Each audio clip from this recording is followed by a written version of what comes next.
Sam, welcome to the show. Thank you, Robbie. I'm excited to be here.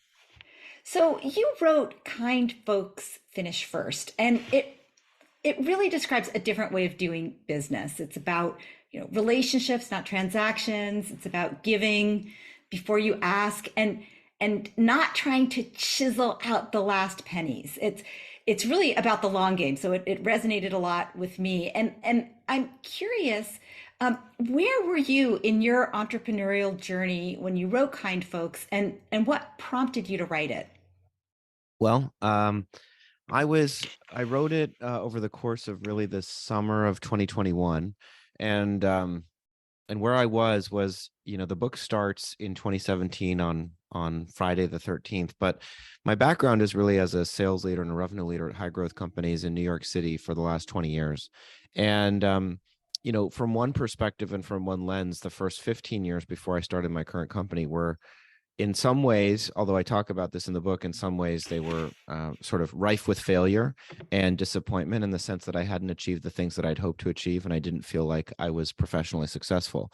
And things started to take a turn really about 6 years ago when I began and launched a consulting business, when I was fired for the second to last time from my second to last full-time job, and when I really began to work on Pavilion, which is the company that I run full time and more intensively. And the book is really about the series of, you can call them epiphanies or realizations, but it's really the codification of a series of principles that they were sort of inside of me the whole time, but I began to articulate them more eloquently, I suppose, over the course really of beginning in 2017. And, over COVID, it was there's probably like a second edition that updates it for the economic downturn and the tech recession that we're in right now. But over COVID, the company that I was running, which was Pavilion, grew very significantly. It became quite successful. We raised $25 million. And I have a coach, I'm talking to him today actually, who said, there's a lot of people that were successful in COVID, and there was a lot of people that struggled with great difficulty. And maybe this is a story about how employing some of the principles that you articulate can be inspirational to other people, so that people know that there are alternative paths. The point of my book is, as you said in the intro, that there's a different way to do business. The point of my book is not that that's the only way to do business, and it's also not that that's the only way to be quote unquote successful or to generate wealth.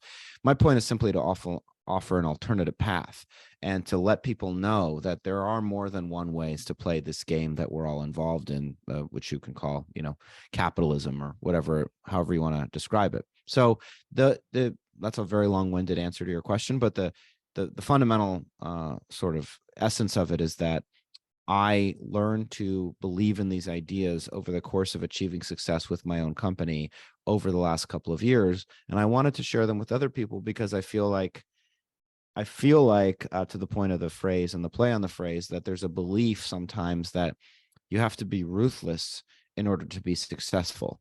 And I think you have to be disciplined in order to be successful, but that's not quite the same thing as ruthless. And I wanted to let people know that there's a different way to do business that can still get them the things that they profess to want, like wealth, impact, long-lasting relationships with friends, security, all of those good things. Yeah, I love that. And I love the alignment of, kind of doing the right thing, focusing on the long term with discipline as a path to financial and professional success. So it's not like there's two paths and one leads you to being able to sleep at night and the other one leads you to, wealth and glory. But rather there's a way to integrate the two. And it really aligns with a lot of what I've seen in the world of subscriptions and membership models, because those models are explicitly designed to depend on loyalty, to depend on someone staying with you. And as a result of that, you have to play the long game if you want to succeed with those kinds of models. Absolutely. And yeah, and that's why I believe fundamentally both capitalism, I always, this is a more political comment than sometimes people expect me to make, but I do think that regulated capitalism is still the most humane economic system that's been created, because in the same way that subscriptions and recurring revenue businesses and membership organizations are humane, because the only way to get rich in regulated capitalism, right, and monopolies and rigged systems, obviously it's different, but in regulated capitalism, fundamentally the reason that Jeff Bezos is so wealthy is because he created a service that provides benefit to millions and millions of people. And similarly with the membership business, which is the business that I run, Pavilion, the only way that I can grow perpetually is to continue to find a way to deliver ongoing and meaningful value to my customers who are members of my community. And this is, as we talked about in the prep for the show, probably something, Robbie, that you know more about than me, to be honest. But I find I'm perfectly aligned with my customers in that regard.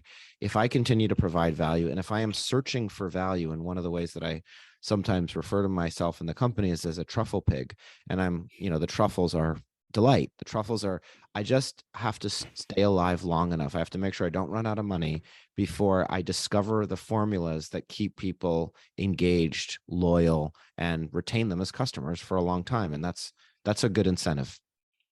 Yeah. Can you tell us a little bit about Pavilion, what your mission is there, and what the value is that you're providing for those members? Yeah, sure. I think that it helps to set the stage a little bit. So, not surprising to anybody that's listening, we live in a world of increasing uncertainty where not only is there very little job security relative to the past, and in startup land, if you're not a member, some of the stats are particularly um, anxiety inducing. The average tenure of a growth executive, meaning somebody leading sales or marketing at a high growth company, meaning venture capital backed startup, is 17 months. On average, people are lasting about a year and a half in a job. Maybe they leave. Often they get fired. Maybe something happens with the company. Maybe they get layered and they get a boss on top of them. But it's a very short duration. And at the same time, again, not a surprise to anybody, the world itself is changing every day. We are recording this in July of 2023. ChatGPT and generative AI, as we've all adopted it and know it, is still less than a year old. And yet it's completely upended so many industries. And we're in this massive hype cycle. And we didn't even know that it existed prior to November of 2022. So my point is that, and that's just the most recent example. If we think back over COVID, over interest rate volatility, over all of the changes in technology, the point is that we exist in an increasingly dynamic system where the way to do your job, the tools, the skills, the resources that you need are not readily available because they're being created and updated on a daily, often by the hour or minute basis.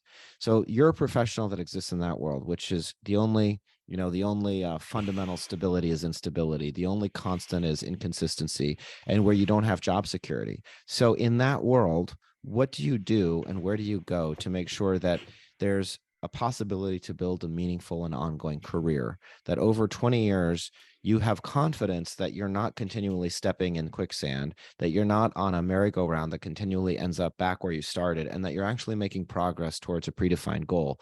And that goal, of course, being, like I said, all the things that we want: some level of wealth, some level of security, some level of peace at night when we go to bed. Um, so that is all preamble. That is what Pavilion is intended to provide. We are a paid membership organization for go-to-market executives, and we exist to help people build and navigate their careers more effectively and more successfully. And so what does that mean? What does that actually mean? That means that sales leaders, marketing leaders, CEOs and founders, customer success leaders, people that are working on revenue generation, making companies money, they pay a membership fee, and they get a bunch of stuff in return. The through line is community. The through line is human connection, connecting to other peers that have been there, done that are in the same state of challenge or crisis or facing the same obstacles, and the ability to connect with those people in person and virtually. And then, of course, it's all of the other stuff that you build as services once you have that community in place. The main thing that we build is learning. We've built an online learning platform called Pavilion University, the purpose of which is to help train people in the very skills that we think are important, where we're regularly updating the course content or updating the curriculum and bringing in new instructors. But there's also job placement. There's also access to a vendor marketplace. There's access to all kinds of services for people that are in career transition. The bottom line is, long-winded answer, but again, just sort of setting the stage. Pavilion is a paid membership community for revenue executives that connects human connection with perpetual continuous learning. Got it. And how long, I've we've spent some time on the show with other guests talking about membership organizations and why people come, why they stay, why they leave. Um, what have you learned about that kind of, kind of taking a step back and saying, you run this very meaningful community for people that are living in this volatile world, leading volatile teams in the most volatile companies, um, and giving them the sense of community and breaking education, emerging education, just in time education. Um, what have you learned about kind of the how long people stay, or what brings them to you? How has the model evolved over time? Well, I learned something every day. And I think this is again is something that you probably know perhaps even more about. I've learned a couple of things. One of them is that I mean, why do they come? They come at inflection points oftentimes. There's specific spikes in their life. Maybe they get fired. Maybe they're interviewing for a new job. There's something when the armor comes off and the vulnerability rises and they feel like they're finally ready to ask for help. That's why they come. And that can mean a variety of different reasons. But, and the tip of the spear oftentimes is learning, is content. They might come because they want to quote unquote take CRO school, Chief Revenue Officer School, which is a 10-week program that we've designed to help prepare people to take on that job. So they come for an acute need, and then they stay. When they stay because they feel a sense of connection and affinity and perhaps even status that is connected to the community. And so in that way, the euphemism is come for the learning. LinkedIn was always come for the tools, stay for the network. And for us, it's come for the learning, stay for the community, and stay for the human connection. And when they don't stay, because they don't always stay, it's because we were not able to deliver that sense of human connection in a meaningful or substantial enough way that they felt like it was a need that was perpetual. So, again, sometimes people come in because they want to take a specific learning program, and then their expectation is, I will immediately cancel my membership. And our job is to debate that internally, to be honest, and figure out if we want those customers in the first place. Do we want to reframe them and tell them not to sign up until they're ready to be customers for life? Or do we want to take those people that are thinking about the membership experience more transactionally and see if we can do a bit of jujitsu, if we can flip their orientation and educate them that there is a need for ongoing community. That's how I think about it a little bit. Yeah, I find that really helpful. The idea of, people coming for one thing but staying for another, and this idea of what are the acquisition benefits, Yeah. right? I'm here to get another job and I need to, brush up on my tools. But once I'm here, I can be more vulnerable and I can talk to people and I can, really learn. And I find, people that are like me. How do you think about balancing the investment? Right. I'm sure there's, you talked about new courses, new instructors, but then there's also, as we both know, there's a lot of effort and work that goes into community. You don't just open up the platform and people show up and have meaningful engagement and organize important and meaningful events. There's a Well, lot of work there. a ton of work. These are, I would be being dishonest if I acted like this has been a perfect journey up and to the right for our organization. So I'll tell you that we've made a big mistake over the last 9 months, and that we are undoing. And it's because we underappreciated the investment in community relative to the investment in learning. And so one of the keys to our success early on was that we were pretty generous with revenue shares. In some ways, Pavilion is like a multi-level marketing organization because we take local advocates and we take representatives and leaders within specific cities, and we turn them into we called them chapter heads, and we were very generous with the share of revenue that we shared with them as they grew their chapters. And what had happened last year was that our growth was slowing down and our member satisfaction was nominally declining, not significantly declining, but it wasn't where it used to be when we were a young upstart organization. And we were paying millions of dollars to those chapter heads. And so I and this was a huge mistake. So for anybody out there listening, just always remember the lessons of community and what actually creates a sense of personal loyalty, a sense of commitment. But the point was that I thought that people didn't need these chapter leaders to the extent that they needed them. I thought that we could do better if we did more central planning, and it was really more of a learning based platform. People didn't really need a weekly newsletter from their local Boston representative. We could do anything that they needed, and we would create a different structure that would create still a sense of community, but in a cheaper, more efficient way. And you may think that a line that's going slightly down is a bad line until you see a line that's going steeply down.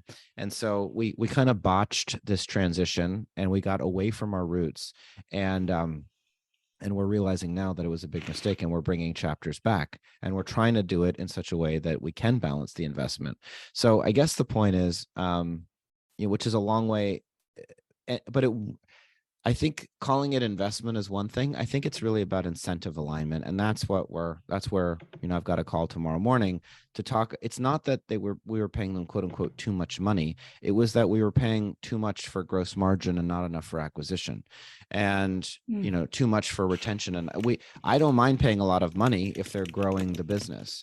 And so the realization that, I've come to is, first, again, we need to invest in community. The other thing I would say, by the way, is that besides the key point is the incentives need to be aligned, but the second point is that that we need. I made too many investments in one-to-one interactions between people that work directly for me at Pavilion and connection with members all over the world. And the better way to think about it, if I could go back in time over the last couple of years, is instead of investing in too many people that took calls from members all over the world, we took that money and invested it in systems, infrastructure, operational support to give us better data and reporting that we could then share with our local representatives. You might think of them as franchisees. We call them chapter heads, but it would have been better to invest in empowerment and enablement of the local community than trying to build a centrally planned top-down organization. I think,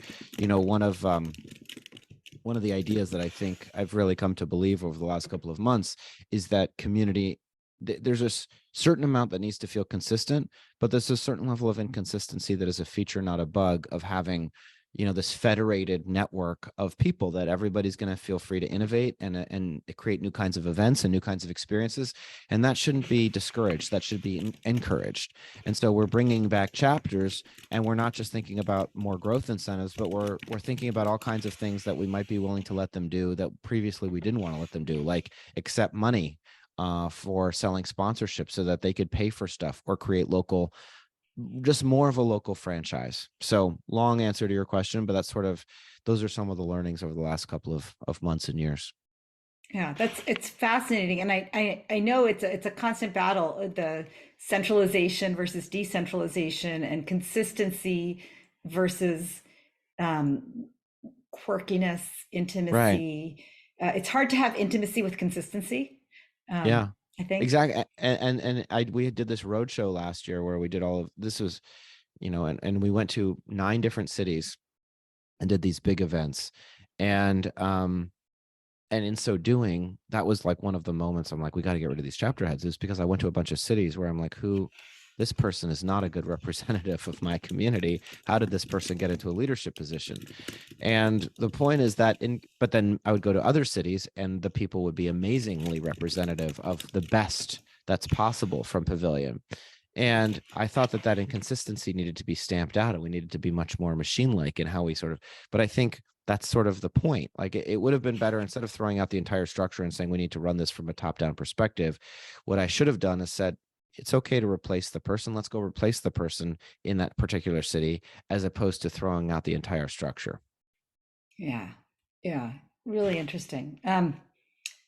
It's hard to know when to throw it away and start over, and when you can tinker with what you have, when the core is basically good and there's room for improvement versus kind of a rip and replace Yeah, situation. and it's big learn, and it's a big learn. I mean, I tell this to CEOs and founders that are my peers, and they say, yeah, you are on the journey. You're not going to be perfect. You're going to make mistakes, and the whole thing is to try and not make existential mistakes.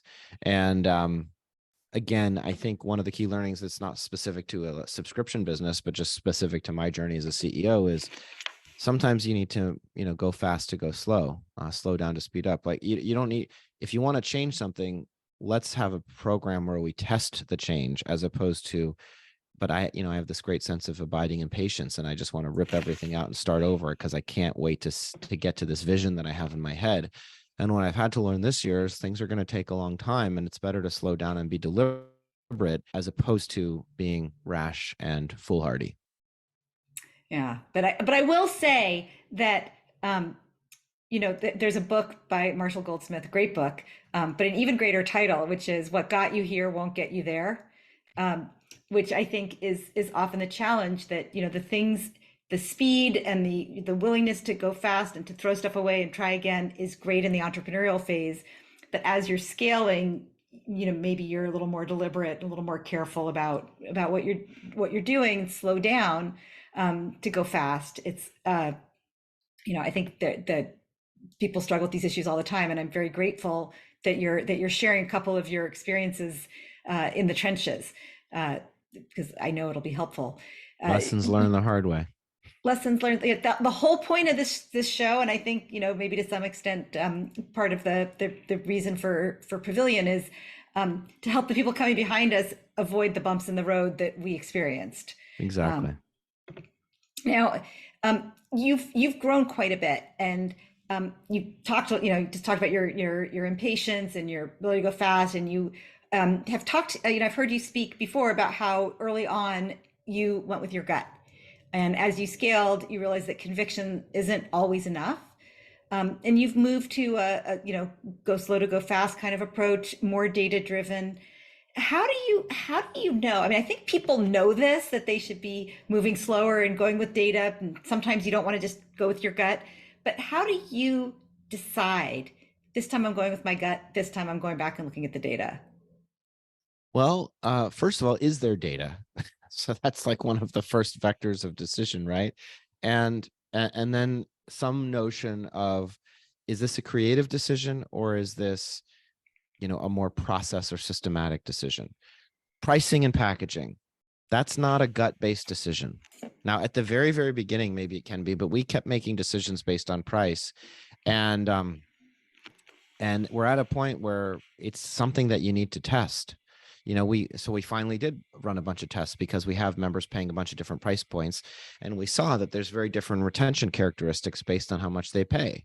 And so over time, now there's a question still about how do you, if you're charging more than you think is optimal for the current economic environment, which I will admit, I think we're a little expensive right now, how do you get to the right price point without upending the existing customer base? And that's, again, that's a thing that you plan. That's not a thing that you just have intuition about. That's a thing that you can research and you can talk to people. There are pricing experts out there. You're not the first company in the world that ever thought we need to figure out a way to lower our average price without throwing away millions of dollars of revenue.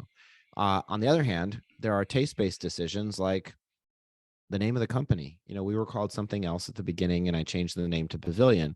And that wasn't something that I hired a marketing agency to help me review 5 different options. It was really, I thought our old name was Revenue Collective. There are lots of people that still love that name, but I found it to be too inward looking, too us versus them, and I wanted Pavilion at least to have the chance to be a much bigger idea. I think it's fundamentally about the ideas in the book more than really anything else. And so I was on a run, and I knew that we needed a new name, or at least I thought that we needed a new name. And I saw that name in my head, and I saw the color palette, which, similar to your Forever Transaction books, and your color palettes is a red-based color palette. And I saw the ticker $PVLN in my head. And so I came back, and that was an intuitive decision. That was not a data-based decision. So the answer to your question is, if it's truly creative, and I guess the last thing I would say is, and also, what are the things that you're particularly good at? Do you know your superpowers? I have a podcast with my friends AJ and Asad, and we were trying to think of a name, and we were, that we used chat GPT and a bunch of other stuff, and nothing, I didn't think anything was particularly inspiring. And then I said, oh, I think the name should be Top Line because it's a reference to revenue, and I just think it's a catchy name. And I think I was right about that. So there's creative decisions and there's also decisions that redound to your strengths. And then there's decisions where you have lots of data, where there's potentially a big impact, where that's something that you should be more deliberate about. Yeah, that's very helpful. I think people struggle with that. And my favorite part of your answer was first you have to have data. Because Right. I think that is, you're right. That is like the first break in the decision tree is, do I have a choice? Or, because early on, I think for a lot of people listening, they're thinking, I don't have a lot of data. And to some extent I have to go with my gut. But I think your point that when it's a decision like pricing and packaging, that's well-worn territory. There are a lot of people who've made those decisions before you and thought about them harder than you ever have. And it's worthwhile to see what they've done before you make a decision. Yeah, exactly. And I think people also feel sometimes like their business is completely unique. And one of the reasons on this show that we have guests from, different kinds of business models, professional communities, software, streaming, heavy equipment, whatever, is to see that, even different kinds of companies have the same issue, right? How do we, like you said, how do we lower our prices without throwing away, millions of dollars of revenue? Or how many tiers do we need? Or what's the right relationship to have with our local franchise owners or chapter heads? Those are questions that it's not the first time. Um, 100%. I mean, I realized that when we were doing our prep call, because you studied so many of these businesses. And like you said, I realized, we're not that unique. People have been coming together in communities and seeking human connection for 10,000 years, 100,000 years. Animals have done it. So sometimes we think our problems are very, very special and specific. And lo and behold, they're not. yeah, it's very hum, not humiliating, but really brings you Humbling. down to earth. Humbling, Yeah, that was the word I was exactly. looking for. Yeah, exactly. What do you think is harder, acquisition or retention? I found retention to be harder. Um, in a membership organization, retention is acquisition. That's sort of one of the key. We were bringing back chapters to help with churn. And then I realized, well, the only way you really grow is, especially, see, the only way to grow community, if you don't have any of the other stuff like learning or specific courses or certifications, the only way to grow is through word of mouth, because articulating the value proposition in a kind of demand generation capacity is very hard. It's pretty amorphous. Join this club. It's like, okay, well, I'm going to click on an ad when I have like an acute need, probably. And I don't know when I'm ever going to really need to join a club ambiguously. Maybe it's brand advertising. Maybe it creates awareness. But what we realize is, well, when you focus on retention, which is you make your members happy, they tell their friends because they're proud. And I think, one of the things that you've said in the past, which I just wish we could lean into as an organization even more, is you want to find ways of celebrating your members and bestowing status upon them and giving them recognition. And if you do those things and they become, so what is a perfect example of that? Our earliest growth strategy was really simple. We had everybody put the fact that they were members of Pavilion on their LinkedIn profile. And now we have, 62, 63% of our total membership listing the fact that they're in Pavilion on their LinkedIn profile, which is effectively a source of our brand strength. Well, that was our demand generation strategy. It was a bunch of people saying, I'm part of this club. And when other people saw it on their page and they felt like they wanted to be part of that club too, then they signed up and they joined. So, that's again, that's part of how we've thought about growth. The point is, like, if I want people to join, then I need people to stay. And the more people leave, the less more people are going to, well, first I'm going to need more people to join to just stay where I am. But also I'm going to need, I just, the thing that accelerates growth is happy members and word of mouth, especially in a thing like community. Yeah, yeah, that's a good answer. And a follow-on question from that: have you identified any tactics? You mentioned the one of having people uh, post that they're members on LinkedIn. Any other techniques that help accelerate or strengthen the impact of your members? Some organizations, for example, have referral programs, sometimes with some kind of a prize or a reward. Other times, just with status, or other times with nothing, or other ways of creating impetus for people to either make referrals or bring in their friends in some way. We have a referral program, and we haven't weaponized it enough, is the honest truth. It's sort of, it's adjacent, it's not core, to what we're doing, and that's actually something that we're thinking about and working on quite a bit.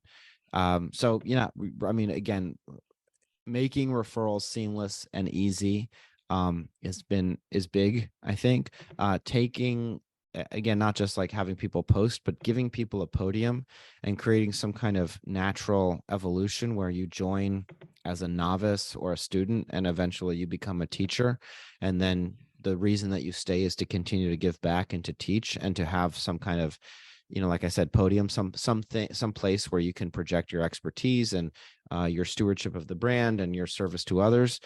So of course that means teaching for Pavilion University, and it means celebrating our instructors, and giving them speaking opportunities at our events. But all of it creates this virtuous cycle. And I get, frankly, sometimes we lose track of it because we're a small organization. There's only so many things we can focus on. But yeah, I think for me, again, it comes back to like, how do you take people that are ready to lean in, that are ready to give back, and how do you raise them up so that they feel like their efforts were rewarded and they can serve as role models to other members to say, when you want to create a name for yourself, you can do so within this community and the rewards redound to your benefit. Yeah. It's so important in a membership organization, the things that you're doing, it makes sense to me to recognize people. I always say that, you want to be like a Cheers bar first time, give them a sense of belonging, being recognized, getting what they need, being welcomed and made to feel at home. And then the next thing on Maslow's hierarchy is this, status, which is either being recognized for your accomplishments or being recognized for your contributions.